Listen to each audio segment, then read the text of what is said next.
I'm going to ask Isadora to do a bit of introduction in a moment. But the subject of the discussion, which you can see on your screen, I hope, is the first political order, sex, governance, and national security. So we look forward to hearing about that. Just a few practical issues. Can you mute your microphones if you're not speaking?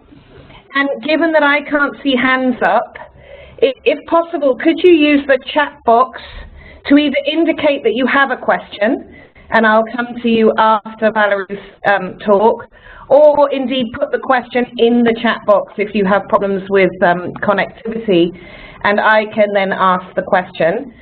We will have 45 minutes of presentation from Valerie, approximately, and we won't hold you to that, Valerie, followed by questions and answers. So do be thinking about questions that you have while Valerie's speaking, and I will facilitate the Q&A session.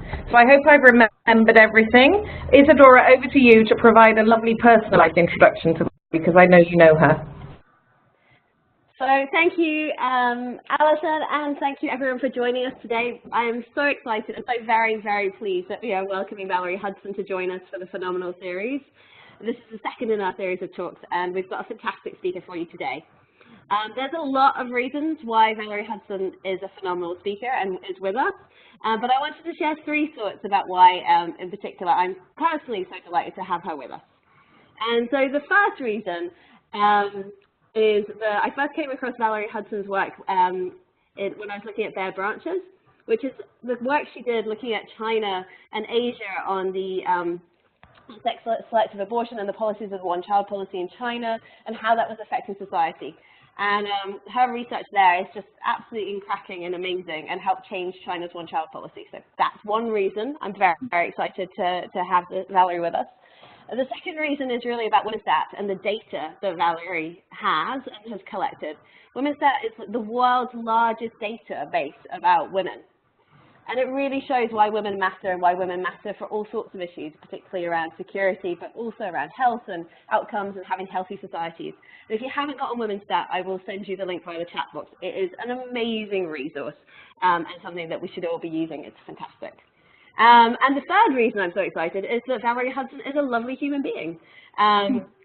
She is just very joyful and lovely, and she shared with me a story about herself as a child, where she would go and sit in her nightdress in the moonlight as a very young girl. And yeah, I want you to imagine Valerie sitting there in the moonlight, imagining all the things that she would do as a grown-up and all the things that she's accomplished now.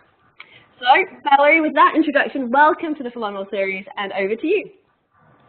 Oh, thank you so much, Isadora. And I just want to say that the moment I met Isadora, she just lit up the room with an energy that I'd never really felt in another person before. And so I've been a big champion of the index that she created, the way that, you know, you can do an analysis and evaluation in a post-conflict or post-disaster situation. Just a brilliant scholar, researcher, advocate. So thank you, Isadora. I am thrilled to be here among you, even though I cannot see your faces. I have a feeling, as I was telling Allison, that you're sort of my tribe. That is, you are deeply passionate about these issues and engaged in the way that your own skill set allows you to be engaged.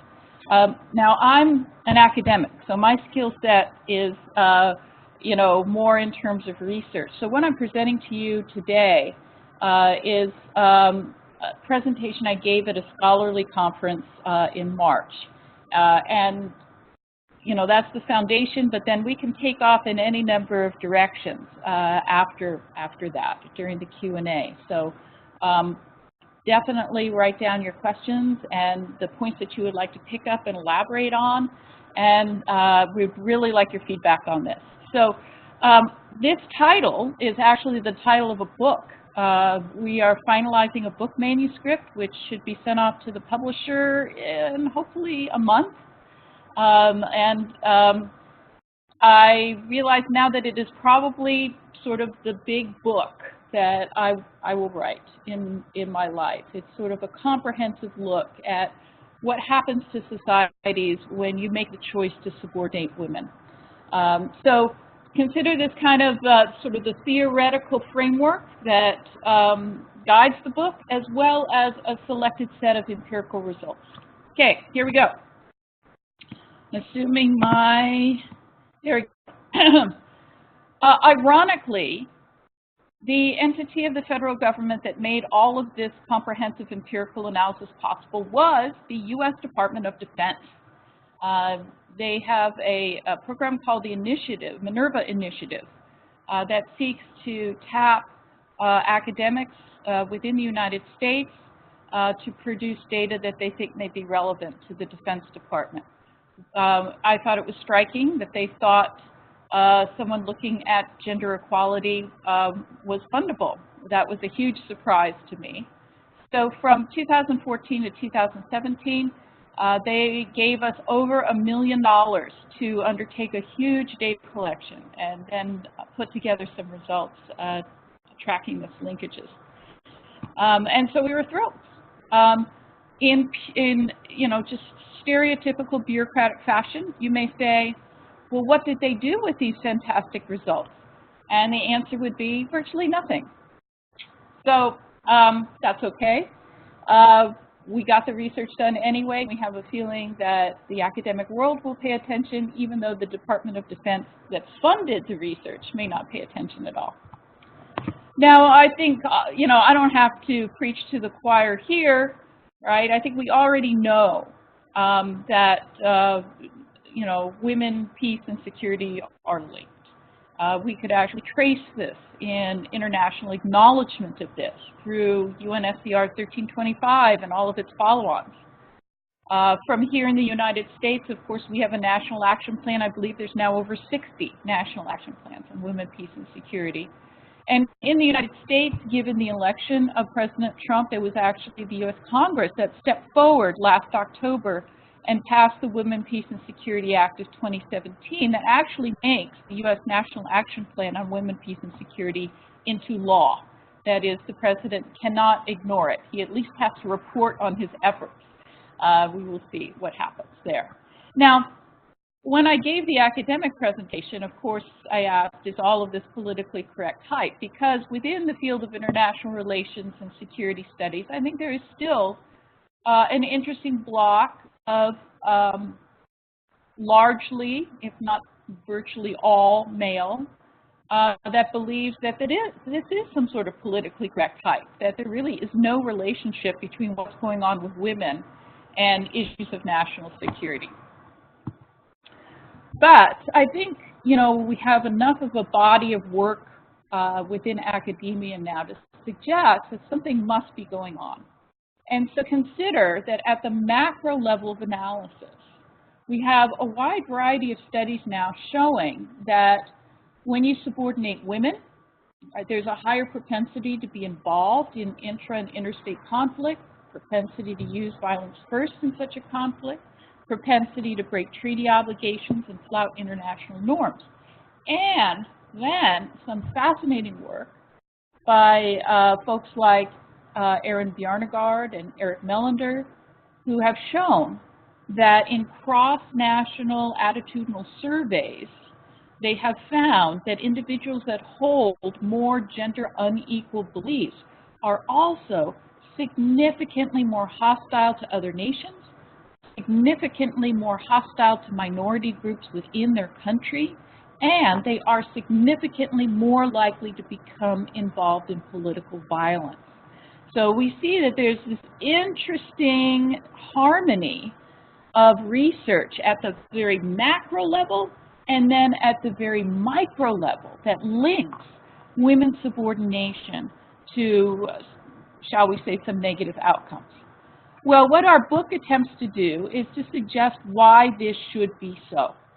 And so we put forward, and this is not new, I think there have been political philosophers who have mentioned this as well, and we review that literature in our book.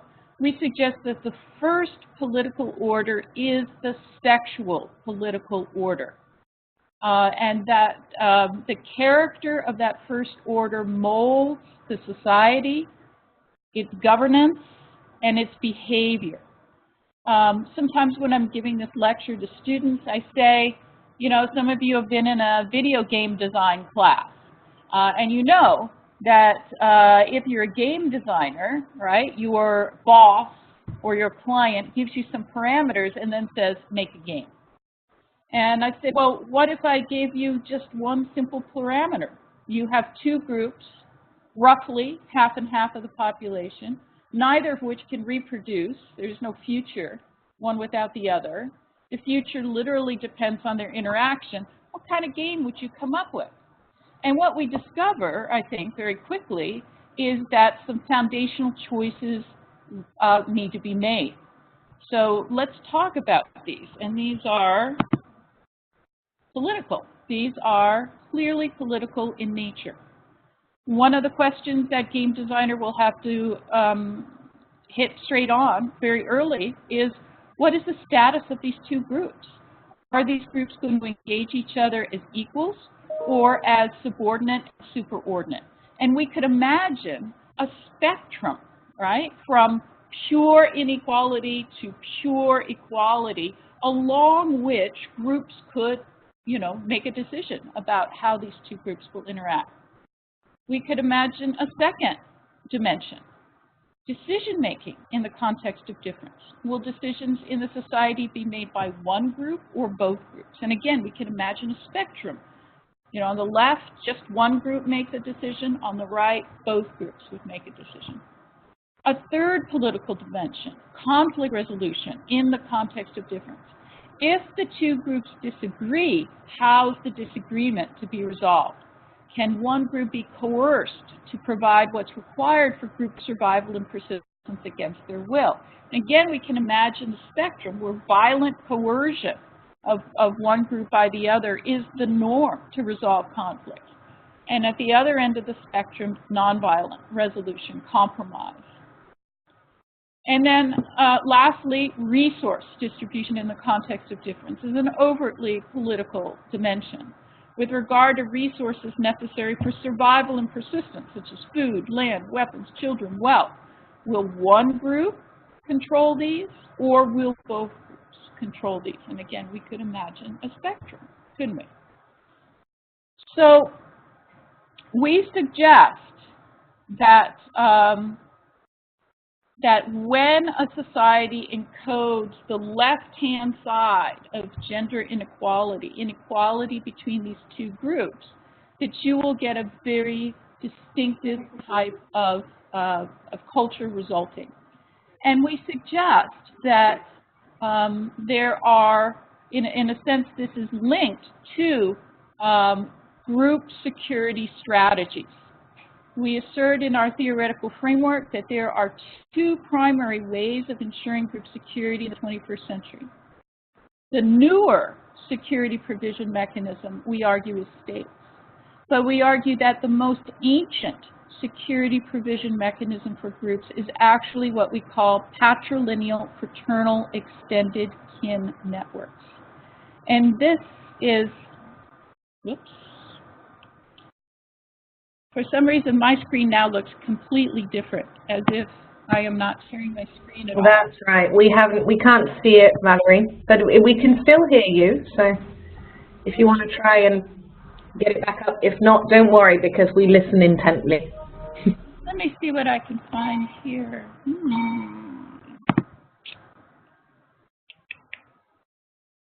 Wow. So you cannot see anything. We can see your wonderful face, and we can see the normal WebEx screen, but we can't see the presentation that we could see before. You've stopped sharing your screen, Valerie, so we can see you, but we can't see your screen. Yeah. Let me see what I can do. Yeah.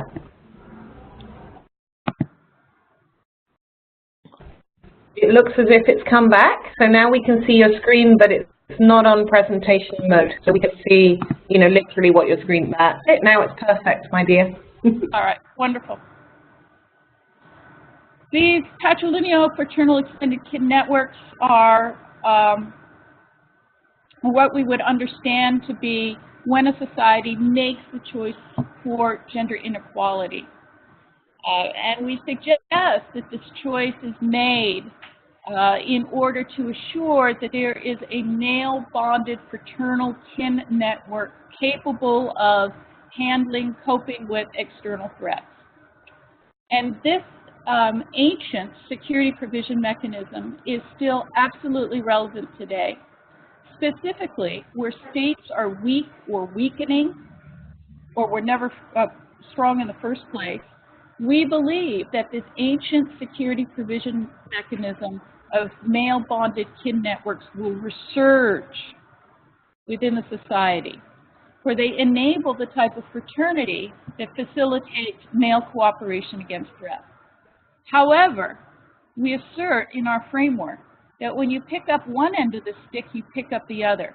When you choose to base your security around male-bonded kin groups, you also pick up all the consequences that attend that choice.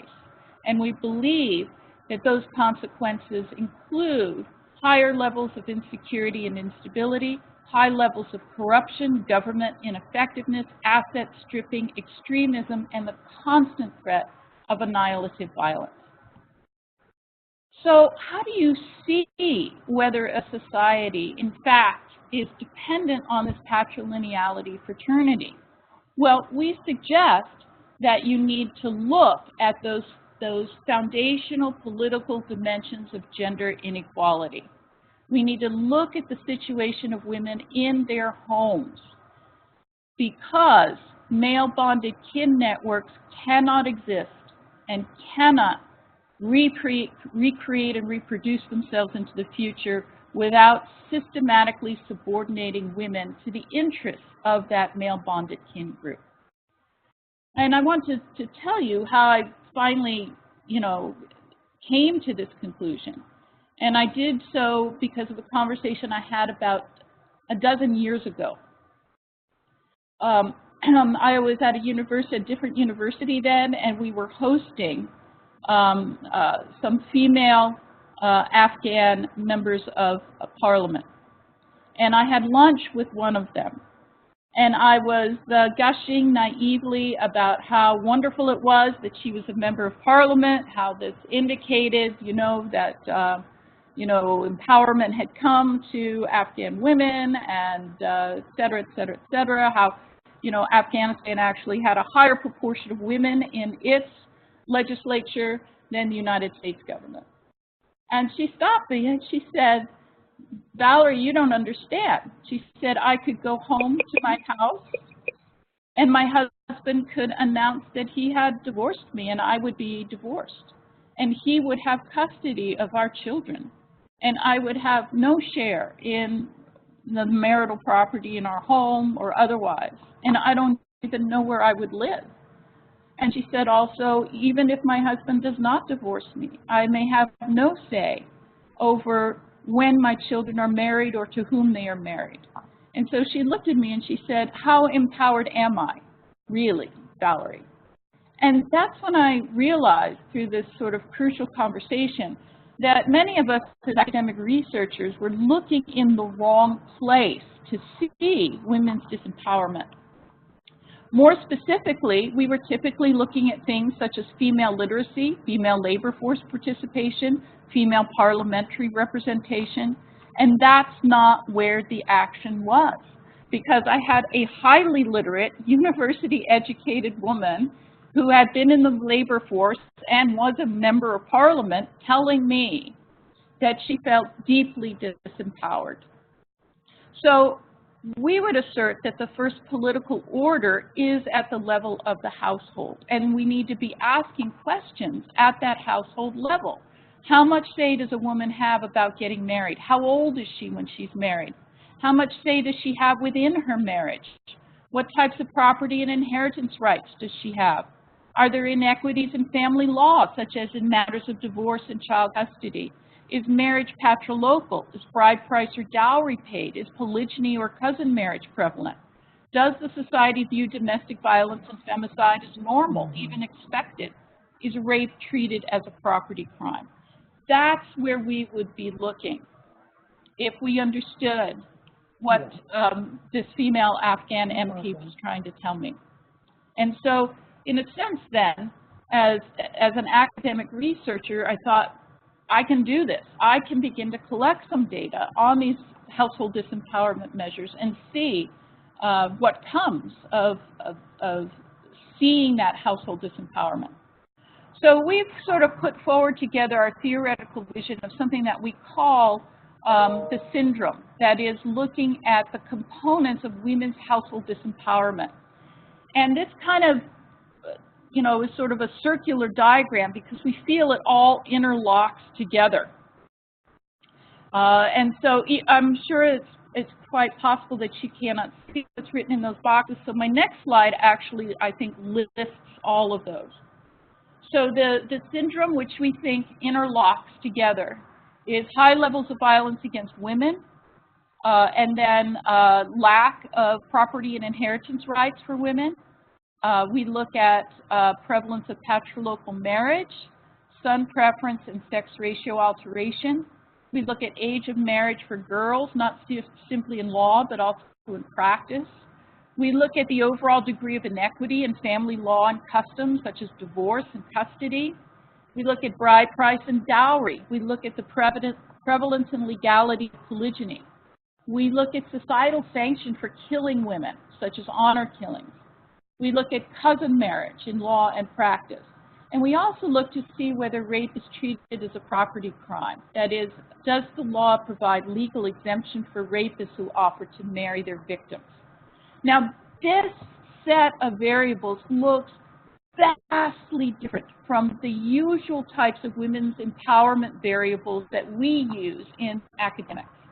We use literacy, we use fertility, we use representation in parliament, labor force participation, but we're not using these kinds of variables, which is where we think the rubber hits the road. All right, so we suggest that you see that first political order at the level of women's household disempowerment.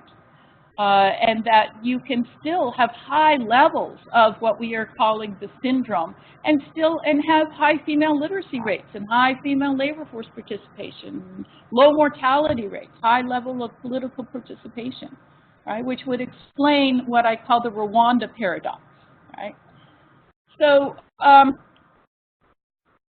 if we map this syndrome, right, what would it look like? And so here we're presenting to you, and I'm sure that it's not a surprise to see that you have that belt in that sort of 1040 area where the syndrome, where male bonded kin groups dominate the culture, dominate the politics, dominate the, what happens in terms of violence within the society.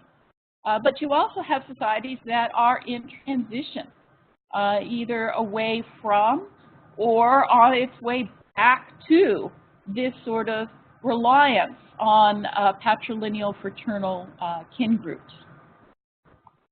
Now, this diagram is completely uninterpretable by you.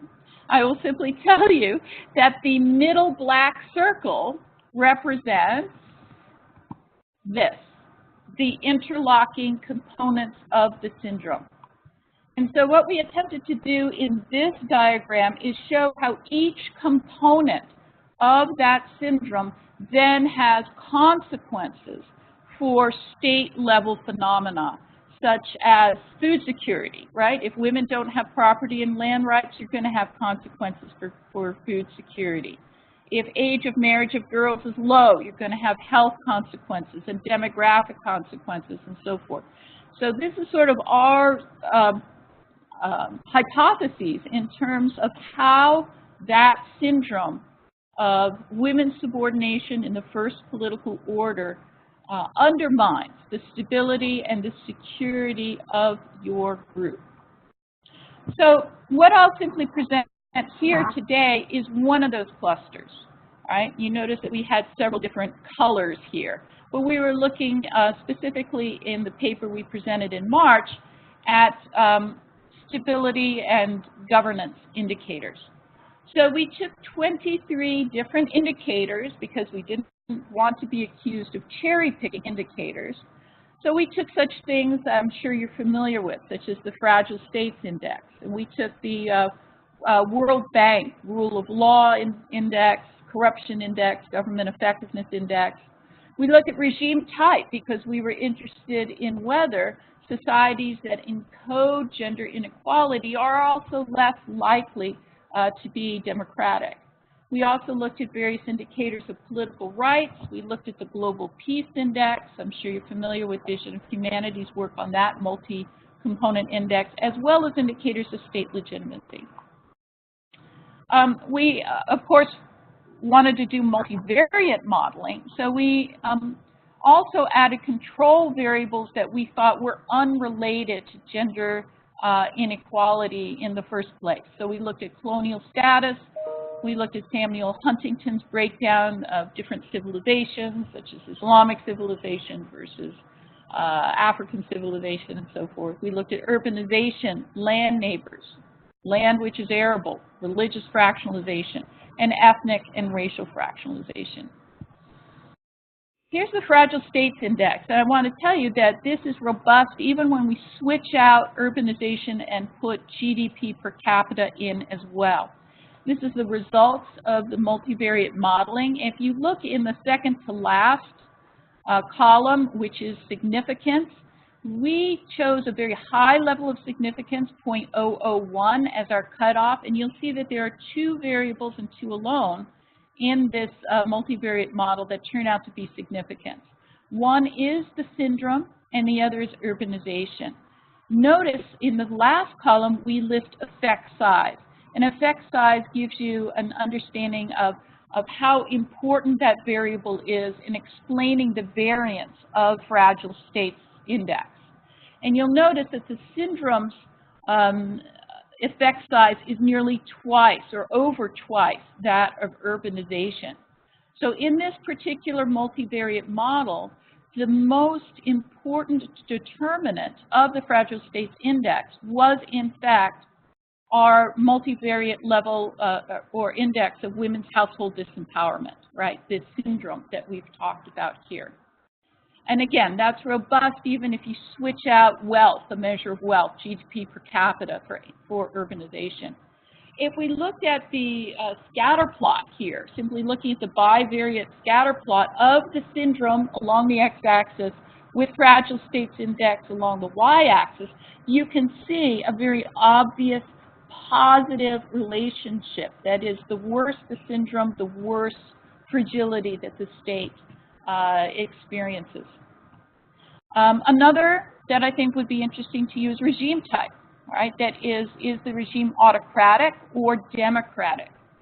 Again, using 0.001 as our p-value cutoff, if you look down the second to last column here, you'll see that only one variable is significant in the mix, and that is the syndrome, right, with a moderate effect size here.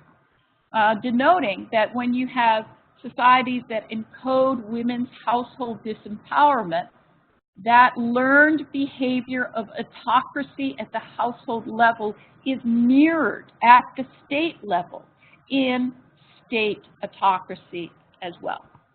And this, of course, these are ordinal variables, so the scatter plot doesn't look like a typical scatter plot. But you can see here that the only societies that are democratic are also societies that do not disempower women at the household level. I think this may be the last table that I present. I'm not sure because I'm not in presenter view, but in terms of the security and the legitimacy. So here, this is a factor analysis derived cluster that looks at such things as the world governance indicators, the global peace indicator, as well as indicators of civil rights. And again, if we look down the significance column, the syndrome as well as the number of land neighbors seem to be important and significant determinators of this cluster of variables. But look at the effect size for gender inequality at the household level. It's over 3 times that of the only other significant variable in the equation. So we're seeing a strong relationship here, even in multivariate modeling, with women's household disempowerment. And here's the scatter plot here that shows an obvious relationship. Oops, one more, government system and effectiveness. And again, syndrome coming out with a very nice effect size and as the only significant variable. And there's the scatter plot there. So all in all, we ran 14 separate multivariate models on these 23 indicators of stability and governance. The reason that there's fewer models than there are indicators is that we ran a factor analysis, so we were able to cluster some of those variables together. So of those 14 models, the syndrome of women's household disempowerment that creates these male-bonded kin groups was significant in 13 and was the only significant variable in 6 of those 13 models. And it was the significant variable with the largest effect size in 6 of the 7 remaining models. All right, so this is, showing this across different outcome variables, I think shows that there is something really profound going on here in terms of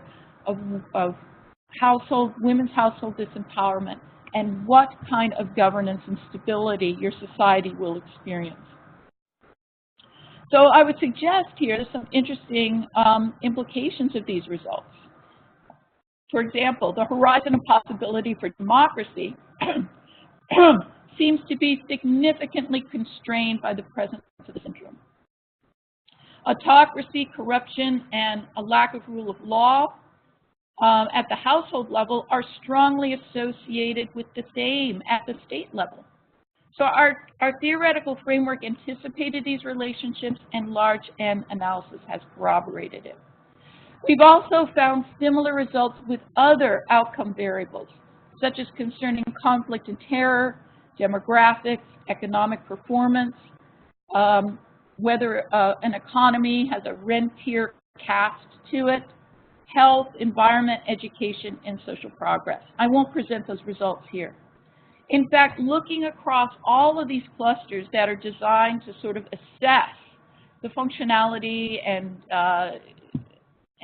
well-being of a society, the most frequently found significant association was with that first political order of encoding women's household disempowerment.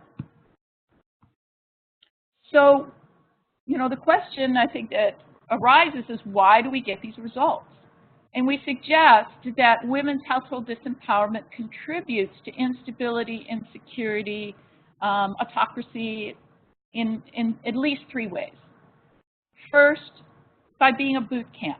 All right, there is no better training camp for violence and instability than lived domestic terror perpetration, lived domestic corruption and exploitation, lived domestic autocracy. So if you are raising your generations within those types of households where women are profoundly disempowered, you should not be surprised that that's what you get in the larger society. Secondly, this syndrome also creates chronic structural goads to engaging in political violence. So, for example, inflationary bride price has been a goad to instability in nations like South Sudan or in northern Nigeria, where Boko Haram has been active, and so forth. Prevalent polygyny. If we look at Liberia, we find higher rates of recruitment into the rebel army during the Civil War in areas where polygyny was more prevalent than when it was less prevalent. And as Isadora mentioned at the beginning of my presentation, we see this also with sex ratio alterations, where you have a highly masculinized sex ratio that is a chronic structural goad. And where do you get that sex ratio alteration? You get it from the first political order, which encodes the devaluation of female life. And then the third mechanism or way in which women's household disempowerment contributes to these macro outcomes is in disempowering women. That is, in disempowering the very individuals whose influence could profoundly challenge the logic, the calculus of political violence. So these are the ways here in which we think that why we're getting the results that we do. So given all the dimensions that we've looked at, I think it's fair to say that women's insecurity profoundly and significantly undermines state security. And I think Hillary Clinton actually said it best when she said the subjugation of women is a threat to the common security of our world and the national security of our country. And of course, she was speaking about the United States. So sometimes when I give this presentation, there are people in the audience, usually men, who will say, you don't understand, Professor Hudson, women are but the canary in the coal mine, right? That is, there are larger problems, such as lack of democratization or resource scarcity or something else. And women's subjugation is but epiphenomenal to that. But I think what our results show, in a very striking sense, is that male-female relations, that first political order, that's the coal mine. The canaries that are squawking are poverty, malnutrition, ill health, explosive violence, and extremism, right? I think that's what our research is showing. So one key driver then of political instability is dependence on this patrilineal fraternal syndrome as a security provision mechanism. Tracking this syndrome dynamic is critical to identifying the stressors that deepen grievance and lead to instability and conflict. Disrupting this syndrome may be key to enhancing stability, resilience, and security. And that's the presentation. Thank you so much. What a fascinating presentation. Really appreciate that. Now I'm just going to encourage our participants to ask questions and raise their hands, or let me know in the chat if you have a question, because it's hard to see the hands.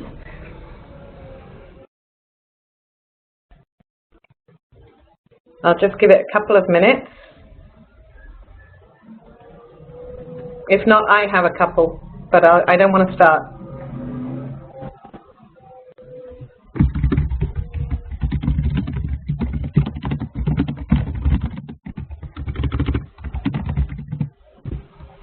Okay. I have one. Great. Is that, who's that? Sorry, this is Isadora posting as Heather. Heather. Okay, go ahead, Isadora, and I'll just look at the chat box. So I'm going to start with a really simple question. Valerie, thank you so much for a great presentation. It's fantastic, and it's really changing how I think about what is empowerment and what we should be looking at and what we should be measuring and what that might mean, and I think that's really, really important.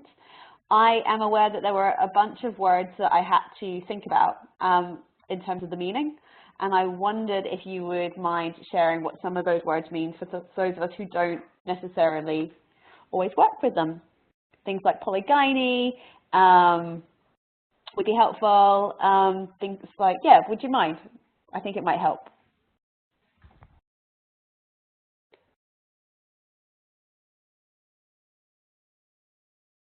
More than one spouse. Polygyny, when you put that GYN in there, means more than one wife. As you know, polyandry, more than one husband, is very limited in its occurrence worldwide, but polygyny is quite widespread. Is there another term?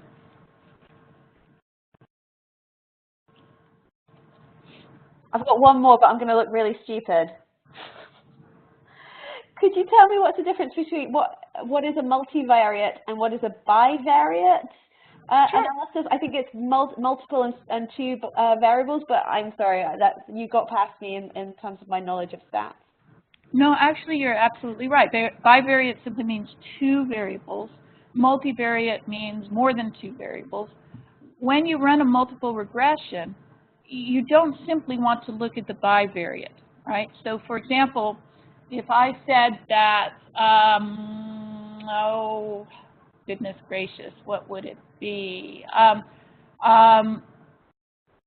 When Isadora wakes up earlier, then she is more likely to be having a blanket on her when she wakes up. And so I wouldn't want to make the assumption that her waking up earlier and her having a blanket are somehow causally related. Why? Because there's another variable that explains both. right? Which is that, you know, it's winter time and it's cold, and so she's waking up earlier and she's got a blanket on. So you would never just run a bivariate analysis. What you would want to do is you would try to figure out other alternative reasons why you have a blanket on and put them in what we call a multivariate analysis. And that allows you to see a truer picture of whether, in fact, the variable you're interested in, like we're interested in the syndrome, actually does have a relationship with that outcome variable. So you'll note that in each of those tables, I presented many variables, right? And then looked to see how important that syndrome was among them. But in terms of the graphs, it's not possible to graph a multivariate relationship. So assuming you had something significant, I then turned to the bivariate relationship in order to graphically represent it so that you would have something you could see that showed you what the relationship looked like. I got one more word for you, which is patrilocal marriage.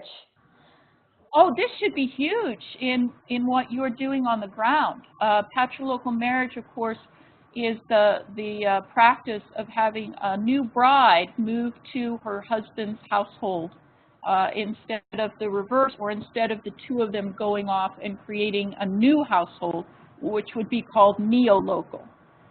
And I think you can imagine that when a young bride moves to her husband's compound, that there's quite a there's a lot of consequences for her, right? In terms of, does she have someone who can protect her? No. What is her status in the household as an outsider who can technically be abused? Will she have any decision-making power within that marriage? No. Is she going to have any property and inheritance rights? No. So patrilocal marriage is very important to men because it means that men in the same location are kin. It's the women that are moving out. And it's that moving out, that exogamy, if you will, coupled with patrilocality, that in a sense kickstarts a lot of that syndrome that keeps women disempowered at the household level. So I don't see any questions yet. I would encourage people to come with questions. I had a couple, Valerie, thank you so much. It's kind of stuff that I have always felt intuitively, as you say, and it's something, what's really exciting about it is putting the data behind it. I have a number of questions, so I'll give you all three, and probably others will come. And I notice you have a cold, so thank you. The first one was, you said that in 13 of 14, there was a significant influence of the syndrome. I'm really, of course, intrigued what the one is. The second is something that Gloria Steinem wrote about with the arrival of Trump. And I don't know if you saw it, but she talked about seeing the sort of change in the American context as actually a very deliberate pushback by that patriarchal or fraternal, I mean, I don't know, this kind of syndrome, that progress was being made and that there was a very strong pushback against that. And I wondered about your thinking about that. It might not be relevant to this syndrome, but it just made me think of that. And then the last one was, you started by saying, well, this was funded by the Department of Defense.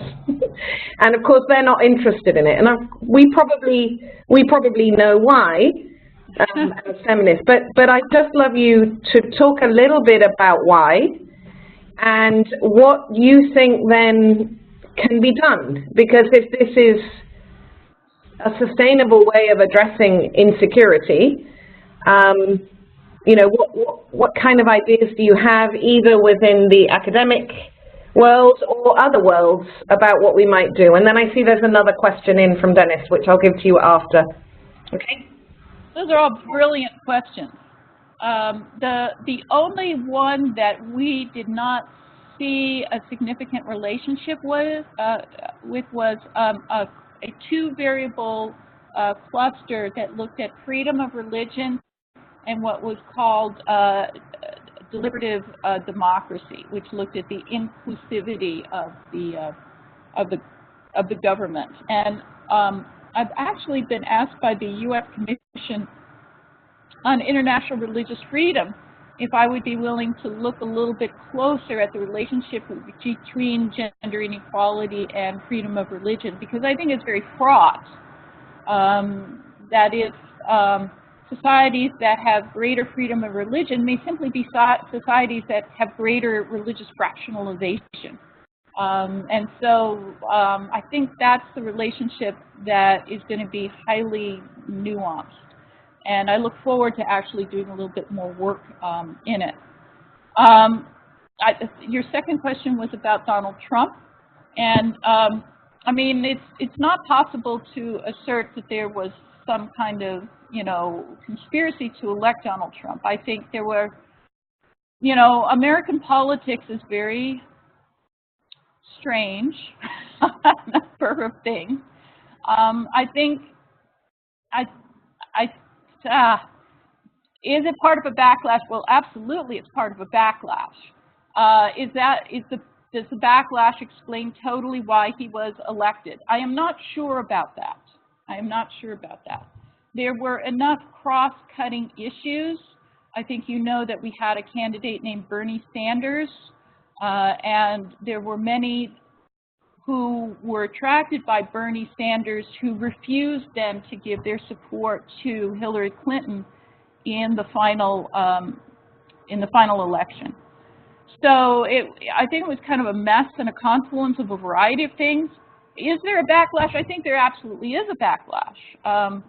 I think the idea that the United States is no longer sort of a totally dominant white Christian with males in all positions of power type of society, I think is deeply troubling. Our economy still has not completely rebounded, especially for lower class males in our society. So there is some backlash for sure. Right. And then the last question was about the Department of Defense and their disinterest. And of course, I think we know why, but it would be great to hear your thoughts on how that might change. Yes. To me, that's a question I still shake my head about, which is that there is as yet very little opportunity within the Defense Department to consider what the operational and strategic implications are of the idea that security is tightly linked to what's going on to women. I think that's for a couple of reasons. One, I think the military does not feel that it has any instruments by which it can address any such problems, that this is a State Department thing. I think in the United States, the State Department is kind of coded as being, a female, and the Defense Department is kind of coded as being male, right? So we sort of see the Defense Department saying, well, the women should be doing that. The State Department should be doing that. I think, number two, it's important to realize that the Defense Department only has 3 people in the entire Defense Department, which is about 1.5 million employees at least. There's only 3 people in the Defense Department that are tasked with caring about gender equality under the U.S. National Action Plan. And so they don't have the bureaucratic bandwidth to even, I think, absorb these findings. And I think the third thing is that the Minerva Initiative was the brainchild of a defense secretary who was 3 or 4 secretaries ago. It was Robert Gates. And after he left, it then became, a bureaucratic zombie. That is, it was farmed off to a defense contractor that took it over and was tasked with simply running it, but there was no real communication at all between this zombie initiative and what it was meant to do. So those are how I explain to myself what's going on. Do I think they should pay attention? Oh yeah, I really think they do. I think their money was well invested in this research project. But it's clear that we're going to have to get the word out academically, because I don't think we're going to be able to get it out within the Defense Department itself. Thank you. I see that there are two questions in the chat. One is from Alan. Alan, would you like to ask your question directly, if you can, because it's lovely to hear different voices. Absolutely. Thanks, Allison. Can you hear me okay? Yep. Yeah, so hi, Valerie. My question is, as you know, less than 20% of the U.S. House of Representatives are made up of women, and only 23 of 100 U.S. senators are women. So when we have so far to go at home, what moral standing do we have to model or promote women's political empowerment in developing countries, or should our focus be rooted first in household status as a starting point and solidarity with women abroad? That's a great question, and if we actually wrote a book that talks about this. It came out in 2015, and I'm writing it down, the title down right here.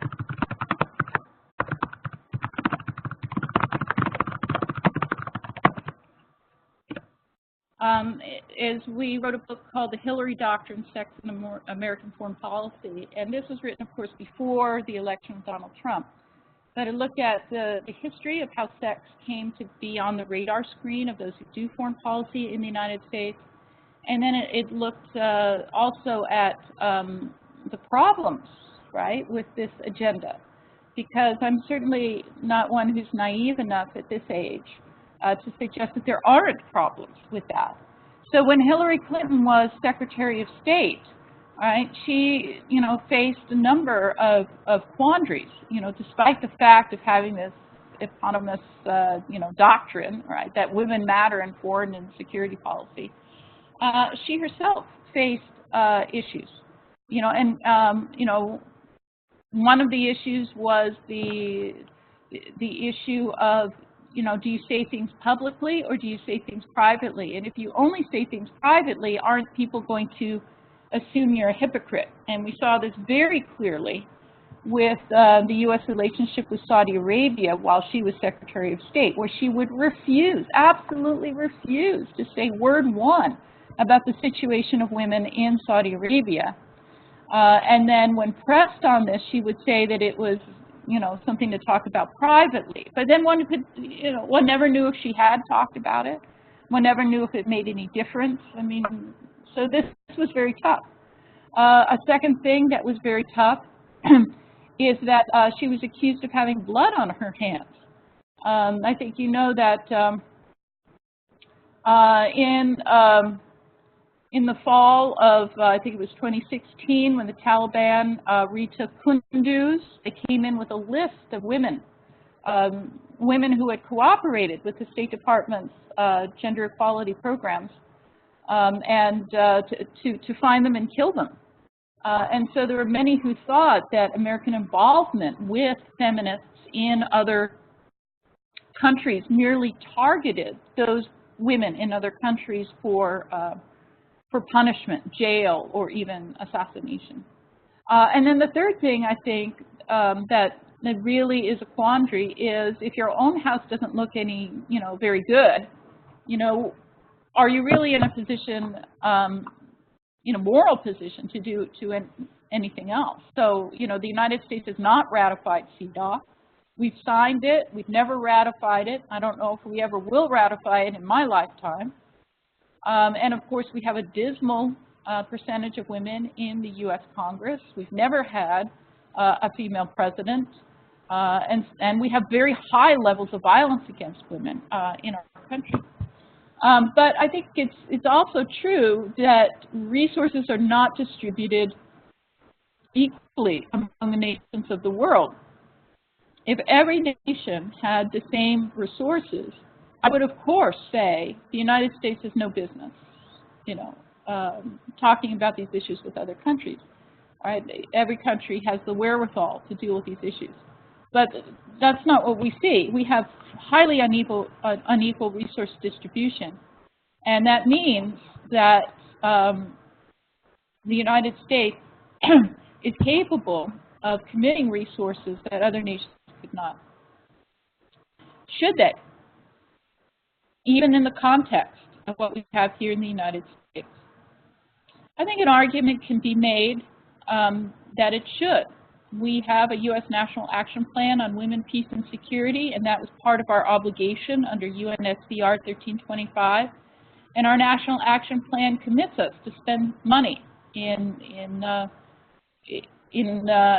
areas that would, promote women's participation in peace processes, that would promote gender equality, and so forth. And so I think that money should be used. I think absolutely it should be used. And perhaps in a roundabout way, Americans will wake up to the fact that gender equality is a vital national security element, and that perhaps we should look more closely at our own house. So that's kind of where I would come down on that. Thanks, Valerie. Now, we have 4 more questions in around 25 minutes. Others may come in, so I'm just giving you a sense of timing. The next one was from Dennis. And Dennis, again, if you'd like to speak, it's always lovely to hear different voices. Dennis is from Uganda.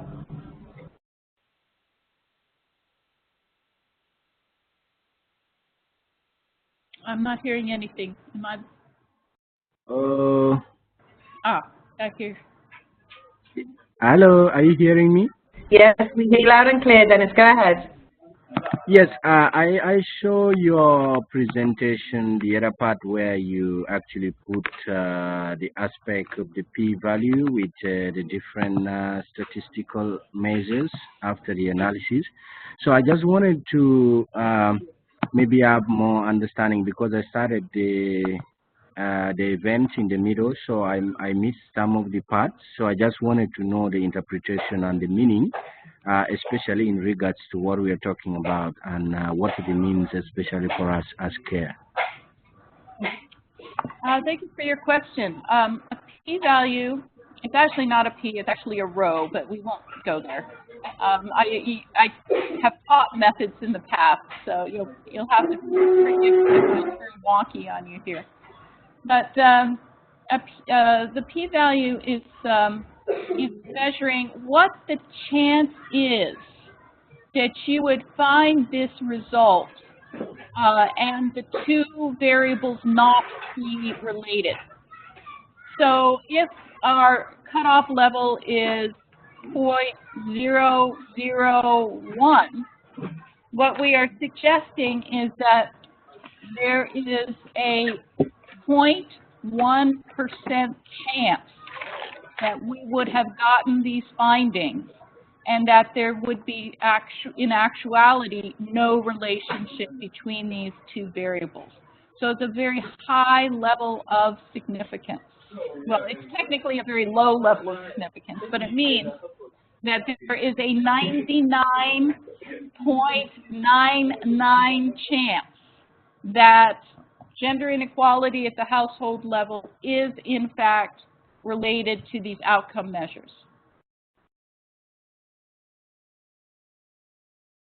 Thank you. And the next person with a question was Milka. Milka, can you ask your question? Sure. Can you hear me? Yes, hearing you loud and clear. Right.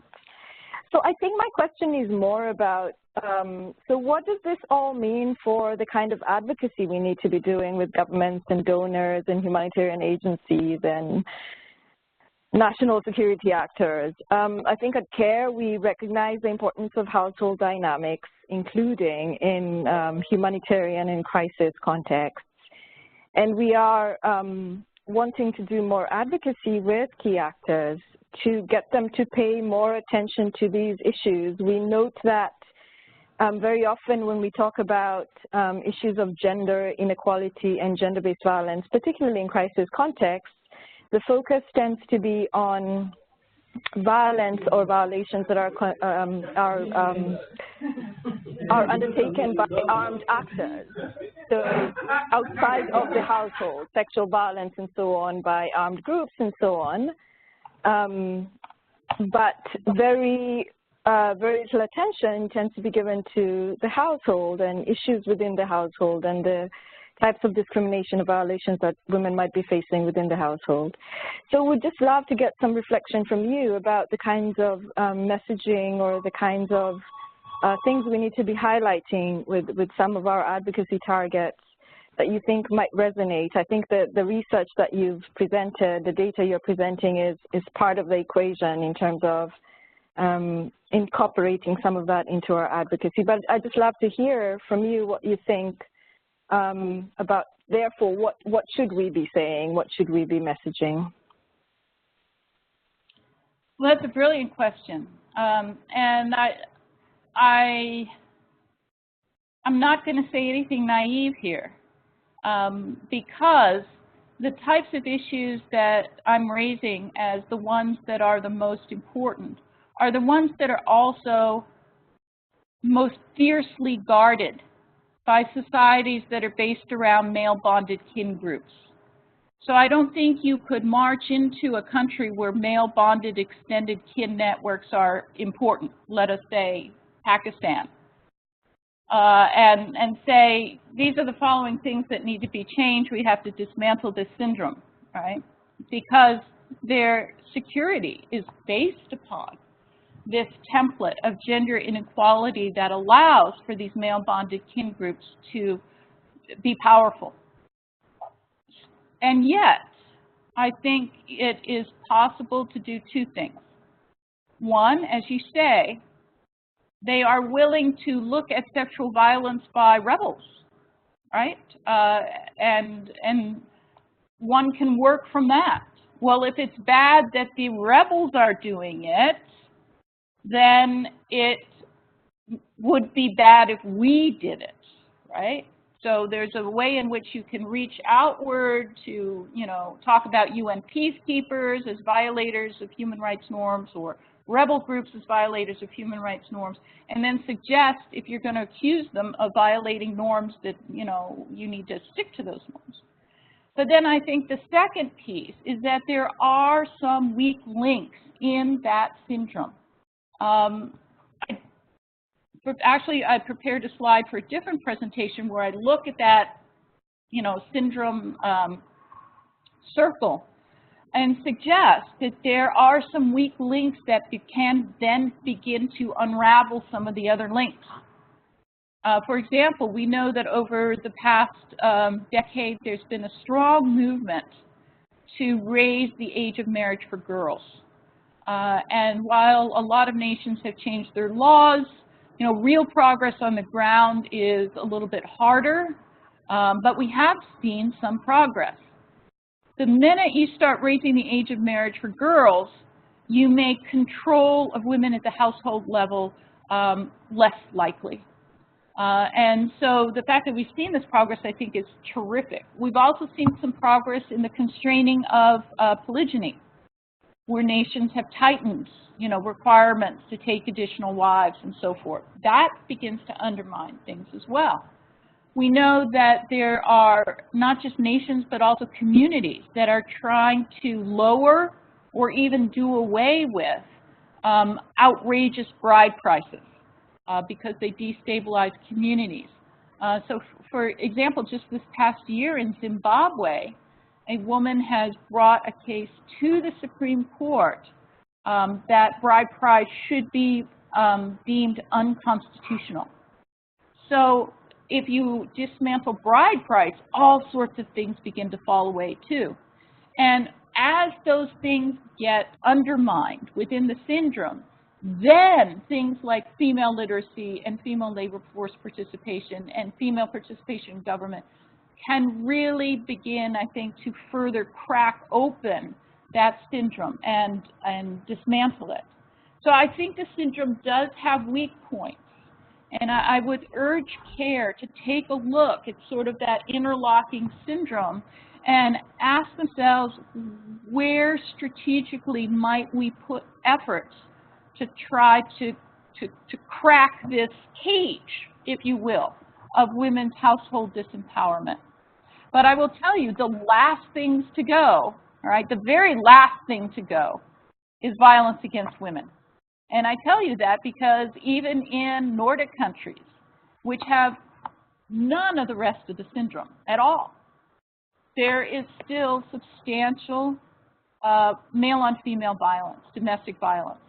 And I kind of view that as a reservoir, right? In a sense, I could imagine a future in which, say, Norway went back to reliance on male extended kin networks, and the reservoir for making that happen would be the violence against women that kickstarts the whole thing, that allows there to be a threat for any, a very credible threat for any non-compliance by women. Whew. Well, let me just breathe after hearing that one. We had a couple more questions, Valerie, that are sort of related to your last point there. Jane Iredale is sitting in northeastern Nigeria with a poor connection and in terms of microphone. And she's thinking about our gender equality framework, which looks at agency, relations, and structure, and the approaches that we employ to address gender inequality across those three domains, which we clearly state are all important and valid. So working on women's empowerment, looking at their relations, but also the systemic and structural barriers they face. So what she's saying is this analysis, for me, reinforces the need for us to do more work at the relational level. That's the social norms work, the engaging men and boys, building solidarity, and family couple-focused work, the gender transformative work that we're doing, and it is very challenging. And linked to that, Sally, I hope you don't mind if I speak for you, Sally, said that, you know, any other suggestions to us? You spoke a little bit about, you know, identifying those things within the syndrome where there may be the ability for us to influence. Jane also adds, and you can probably read this also, but she says, recent gender and GBV assessment findings in North and Eastern Nigeria indicate that humanitarian efforts targeting women as the main beneficiaries with good intentions contributes to an increase in domestic violence. So that's another thing to think about. So just a couple of questions really about, you know, taking it, what would you say to someone like CARE in terms of what we could do to contribute to change? Well, I think everything you're currently doing does, but I would suggest you're right, that my analysis seems to indicate that the work that you do in changing gender norms is critical, but you can't change those norms if some of those structural components are alive and well. So if 12-year-olds are being married off to 24-year-olds, right? All the work in the world about changing social norms may not pay as much forward. So you got to tackle the norms for sure, and I think any work you do with men is exactly where it needs to be done. To the extent that we are not bringing men in as advocates of gender equality or change in those kind of norms, you're not going to get anything. You're not going to get anything.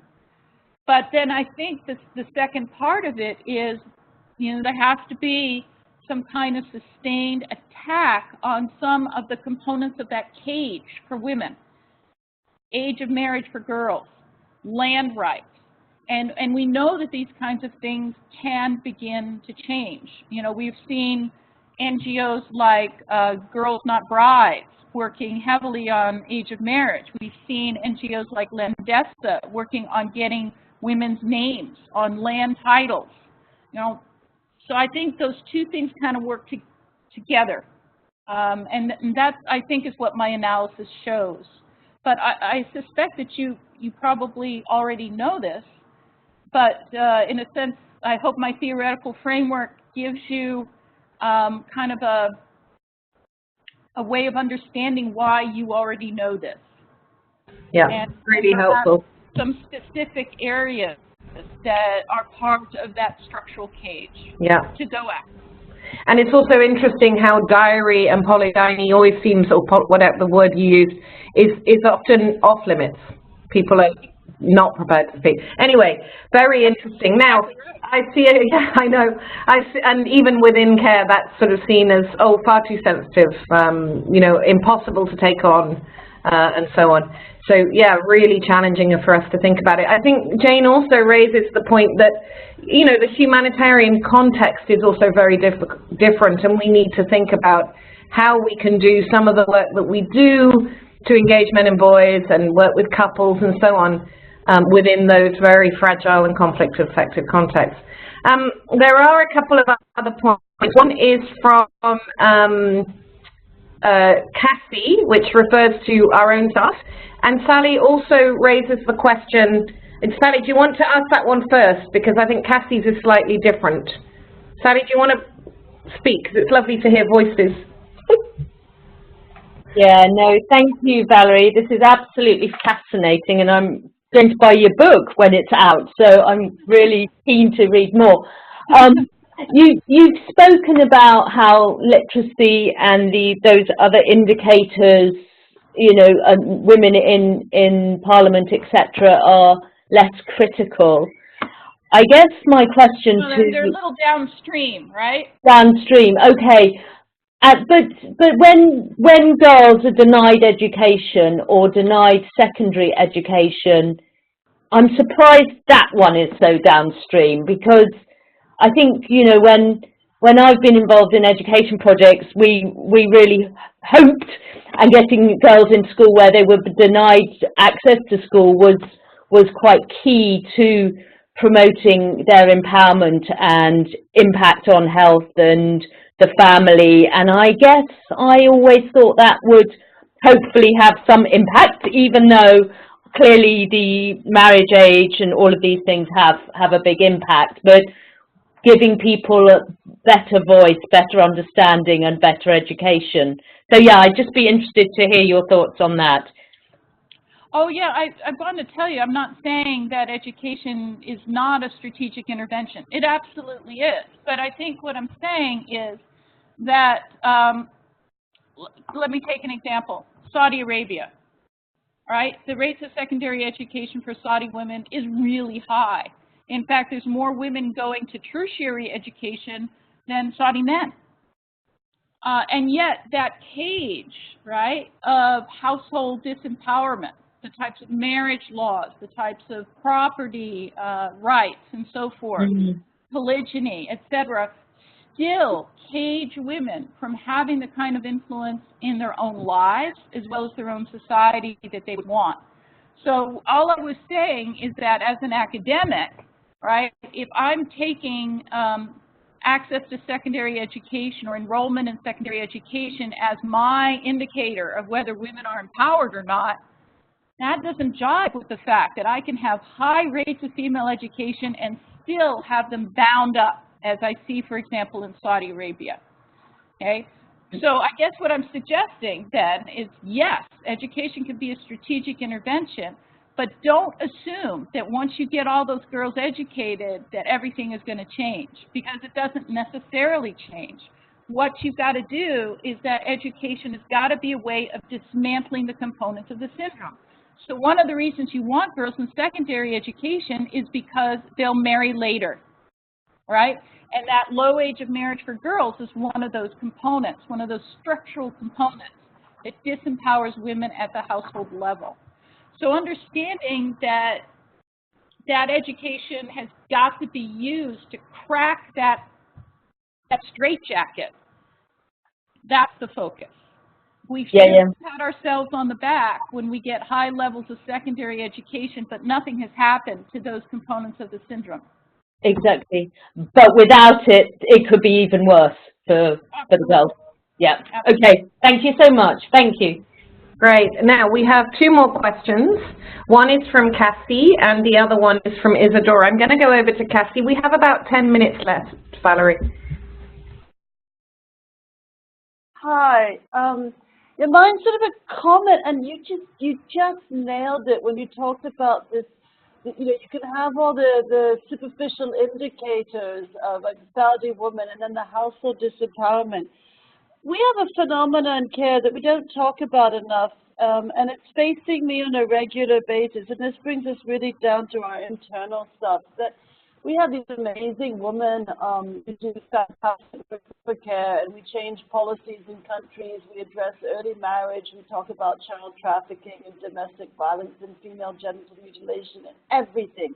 We go to the United Nations. We work with caregivers at a community level. And because of who we are, we pay our staff well. We're a global organization. We have a lot of, our female staff have a lot of influence and power, and particularly in the communities they come from. And so they go home and they have no choice. They are victims of domestic violence on all levels. They hide their salaries. They obviously can't hide it when they get invited to Geneva to speak at a panel or something. And it's just this, how do we deal with this conflict? And I don't know if you've got the academic solution, but I think when you talked about this household disempowerment, I mean, this is something real facing us, that we are changing the world for women and all these issues we talk about. But why is it that Hillary doesn't have the courage? We talked about Hillary Clinton speaking out about issues. Why is it, you know, bride prices still exist amongst women that have PhDs from Harvard? Why do these things exist, and what can CARE do about it? So you have to solve that problem for me, Valerie. Thank you. That is a brilliant question, which is how can your change agents live as disempowered women within their own households? And, you know, you're right, I don't have the answer, but this is a question that I hope your organization will take up, which is, if we can't change things for our own employees, right, then how do we expect to be successful? And if we can change things for our employees, could we then take those means that we've used to try to turn things around for them and have that feed in to our programming? In a sense, I would urge you to think of your employees then as, you know, a subsection of the population that could be, in a sense, the beneficiaries of programming that could then later be taken to a broader level if it was successful. I mean, that's something to think about anyway. Thank you. And just to say, I recently read a blog out of a Rwandan partner organization on a program to address gender-based violence.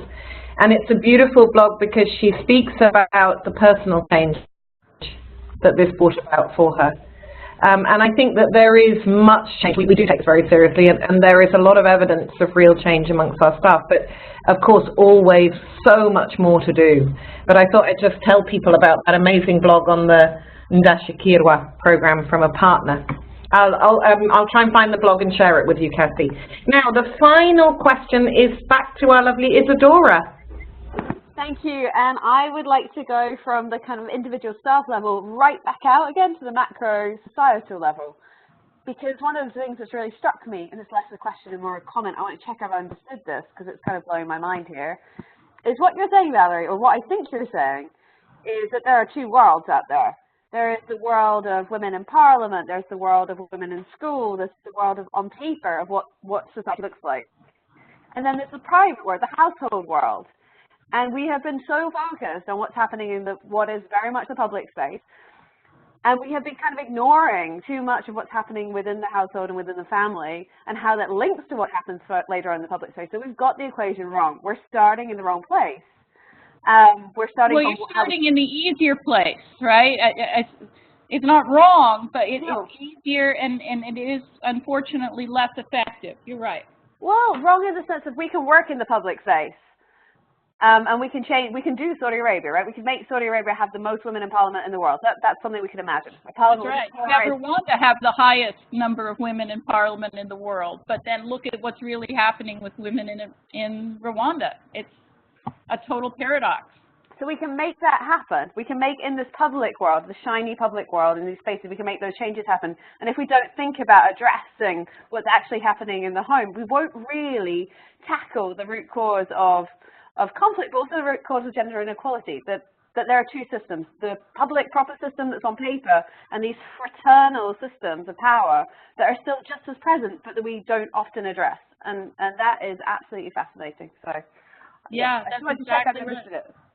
That's exactly right, Isadora. That's exactly what we're saying. I mean, you know, it's, for me, it's parallel to what political scientists have noted, which is you can establish, you know, ballot box procedures and call it a democracy, but those nations don't look anything like democracies, right? You've kind of veneered something over top a foundation that cannot, you know, express it. And I feel the same way, you know, when we talk about gender equality, which is you can veneer over it quotas, you can veneer over it, you know, program scholarships for girls to secondary education. But if the foundation is still, you know, that syndrome, not much is going to change. You're going to get what I call the Rwanda paradox, right? Great. Thank you. I think we're done, and we've done it in perfect time. So I really want to thank you, Valerie, first, and maybe everyone could unmute and we just do a round of applause. Thank you. Thank you so much. I also really want to thank Isadora. She gives me a lot of credit for organizing these phenomenal speaker series. But actually, Isadora is at the heart of this. So thank you, Isadora, for inspiring us so much. And thanks to all the participants who came on. I hope that you're feeling inspired and uplifted by this and thoughtful after Valerie's presentation. Valerie, just to let you know, we will be sharing, if possible, the resources you shared with us after this, and we record the presentation and share it with a much broader group of people. I'm sure many of them have actually written and said they wish they could have attended in order to ask you questions, but they're all wound up with proposal writing, which is that is. I've given you my email. I've given everyone my email there in the chat box. I would like to keep the conversation alive, because you're the folks who are on the ground. I'm up in the ivory tower computing p-values, right? But you're the ones who are on the ground, and so I would, you know, if there's anything that I can do to support you, or if there are things that you want me to think about, maybe even research, you know, let me know. Yeah, thank you. We will make sure, now that you've invited us, prepare yourself. Thank you again. Really, really wonderful to have you. Such a privilege for us, and thanks to everyone for participating. Alison, I've unmuted everyone, so if everyone could just say bye in whatever language they want, we'll end the call there. Au revoir. Thanks so much. Bye now. Bye. Bye. Bye. Yep.